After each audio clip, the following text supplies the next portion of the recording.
भगवान की जय। बोलो आचार्य आदि सागर जी महाराज की जय।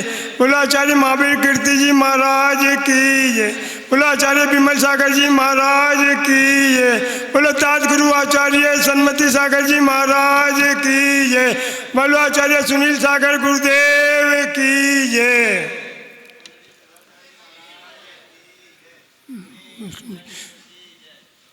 सुनील सागर नाम हमें प्राणों से भी प्यारा है। सुनील सागर नाम मेरे जीवन का सहारा है। सुनील सागर नाम, एक समय पर भोजन लेते उसी समय पर पानी, एक समय पर भोजन लेते उसी समय पर पानी, उसमें भी आ जाए ना भोजन ना पानी।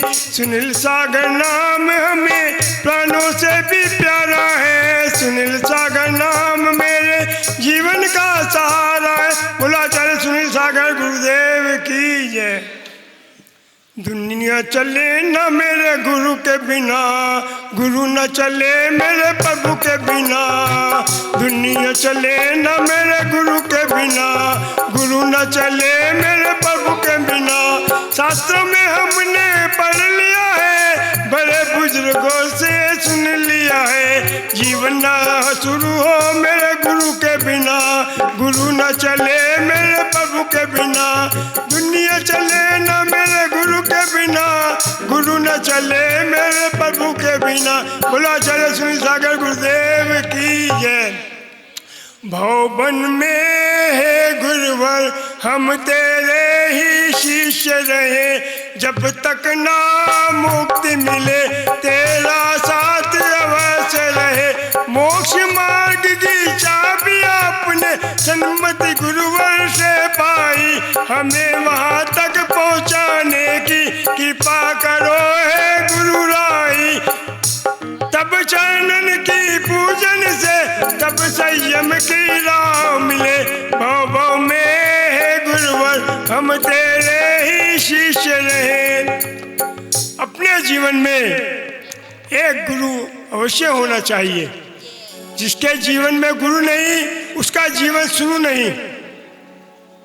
ये नहीं कि आज इस गुरु के पास चले गए, कल दूसरे गुरु के पास चले गए, रोजाना गुरु बदलते रहे। गुरु कभी नहीं बदलना चाहिए, गुरु बनाना चाहिए, श्रद्धा से एक पक्का बनाना चाहिए जिस पर श्रद्धा विश्वास हो। ये नहीं कि राह चलते को गुरु बना ले, क्योंकि श्रद्धा जब तक नहीं होगी तब तक गुरु बनाने का कोई फायदा नहीं। परखो जरूर गुरु को कि किस तरह के हैं, क्या क्रिया है, कैसे उनकी आस्था है और कैसा उनका आचरण है, तभी उसको गुरु बनाना सार्थक है। जिसके जीवन में गुरु नहीं उसका जीवन शुरू नहीं। आप देखिए राम के जीवन में गुरु थे तो वो वन में भी रहकर त्याग तपस्या करते रहे। रावण के जीवन में गुरु नहीं थे तो उन्होंने क्या पाया? उन्होंने कुछ नहीं पाया। भक्ति की, सब कुछ करी, परंतु कुछ नहीं हुआ, वो मरे गलत रास्ते पे। और इसी प्रकार दुर्योधन के, युधिष्ठिर के गुरु थे, द्रोणाचार्य वगैरह सब गुरु थे तो उन्होंने कल्याण के मार्ग पाए। और दुर्योधन ने गुरु नहीं बनाया तो उसने दुख ही दुख भोगे और गलती ही काम किए। तो हमें जो राह दिखाते हैं, कौन दिखाते हैं? गुरु दिखाते हैं। हमें भगवान आके नहीं बताएंगे कि आपने ये गलती करी या ये गलती करी, ये उपाय करो। हमें कौन मार्गदर्शन देते हैं? गुरु ही मार्गदर्शन देते हैं। वही बताते हैं कि आपने क्या गलत काम किए हैं और ये काम मत करो, इससे दुर्गति का बंद होता है और दुख भोगने पड़ते हैं। आप जीवों पर रक्षा करो और सब कल्याण करो, वही मार्ग बताते हैं। कभी आप गलत रास्ते पे चलेंगे तो गुरु बताएंगे, समझाएंगे आपको कि ऐसा मत करो, तो आप गुरु की बात मानते होंगे, उन पर श्रद्धा होगी तो उस राह पर नहीं चलेंगे, गलत राह पर नहीं चलेंगे। कभी भी आप अपने बच्चों को सही शिक्षा दें। जैसे गुरु ने आपको शिक्षा दी है वैसे आप बच्चों को संस्कार दें। उन्हें मंदिर में ले जाना रोजाना सिखाएं। अगर उंगली पकड़ के आप बच्चों को मंदिर में ले जाएंगे तो बड़े होने के बाद आपके बच्चे आपको उंगली पकड़ के ले जाएंगे। अभी हम देख रहे हैं इंदौर के अंदर पहली बार ऐसी देखिए कि 2 बुजुर्ग आते हैं सुबह सुबह 90-92 साल के हैं। एक तो अपने आप चल के डंडी पकड़ के चल के आते हैं, दर्शन करते हैं और पूजा अभिषेक करते हैं। एक बुजुर्ग आदमी 92 साल के हैं, उनका लड़का उनको रोजाना पकड़ के दर्शन करने ले जाता है। तो कितने बढ़िया संस्कार हैं। नहीं तो वो कहते नहीं कोई नहीं, हमें जरूरत नहीं है, यही घर में बैठो, कौन ले जाएगा पैदल तुम्हारों को। परंतु उनकी भक्ति है। गुरु के बाद में अगर कोई आशीर्वाद देता है तो वो माता पिता ही देते हैं। आप सुबह उठ के माता पिता के चरण छुएंगे तो वो ये आशीर्वाद देंगे, फलो फूलो और पुत्रवान बनो, धनवान बनो। कभी भी गलत बात के आशीर्वाद देंगे नहीं देंगे। एक तो गुरु देंगे, गुरु के बाद में माता पिता देंगे। माता पिता की सेवा करो, उनकी श्रद्धा भक्ति करो।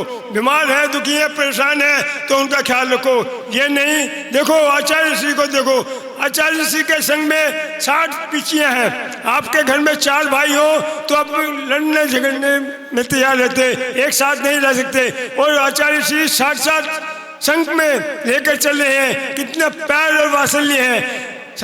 बचपन 20 साल से लेकर 90 साल तक के सारे साधु हैं। माता जी भी हैं, महाराज जी भी हैं, परंतु किसी को किसी प्रकार की परेशानी नहीं होती, सबका ख्याल रखते हैं। उनका इतना वात्सल्य है कि वो देखने को बनता है। ऐसे ही वात्सल्य आप अपने परिवार में, घर में बनाएं, जिससे आपके परिवार का कल्याण हो।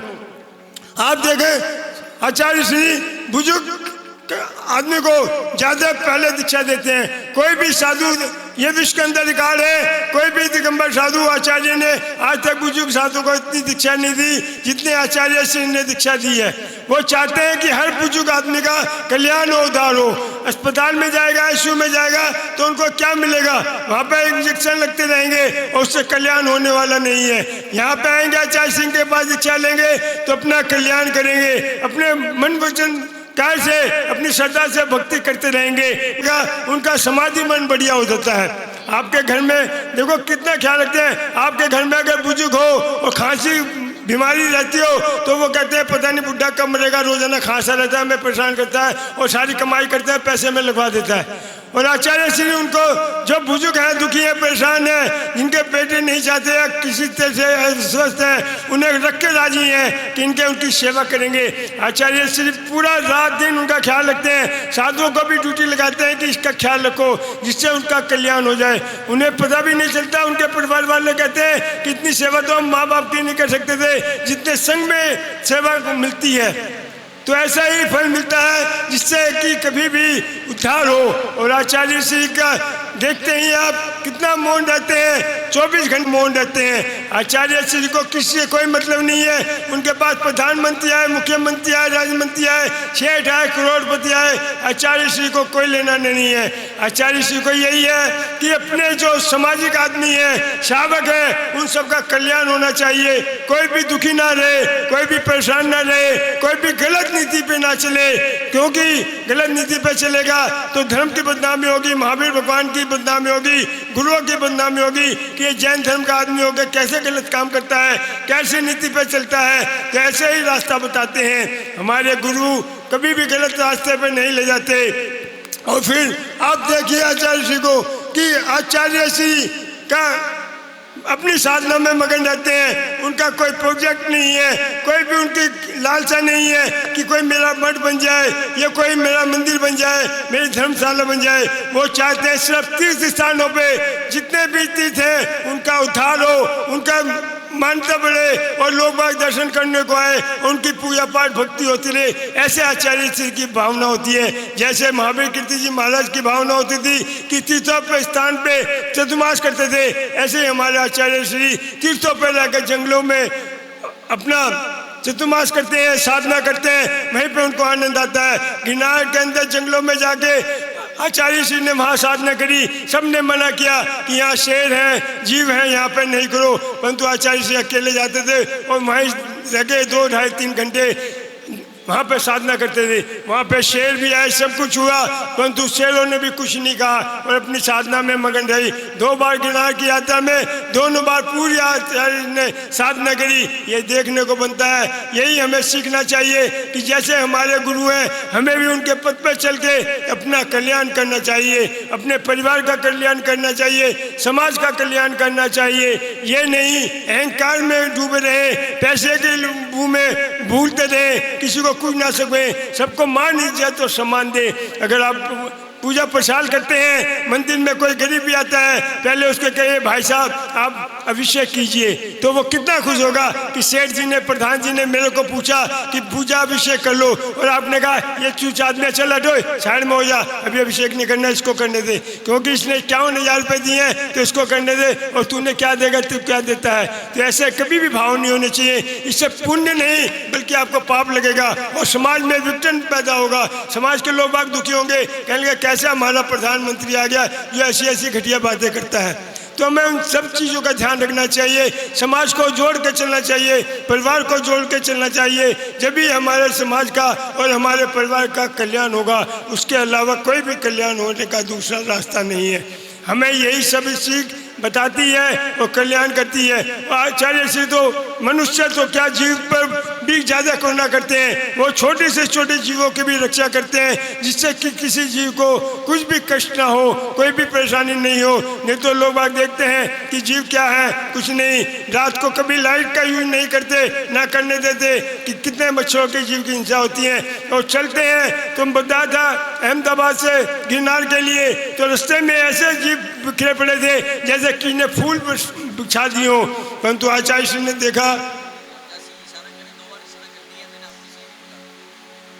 भूलना चाहिए। बोलो आचार्य सुनील सागर गुरुदेव की जय।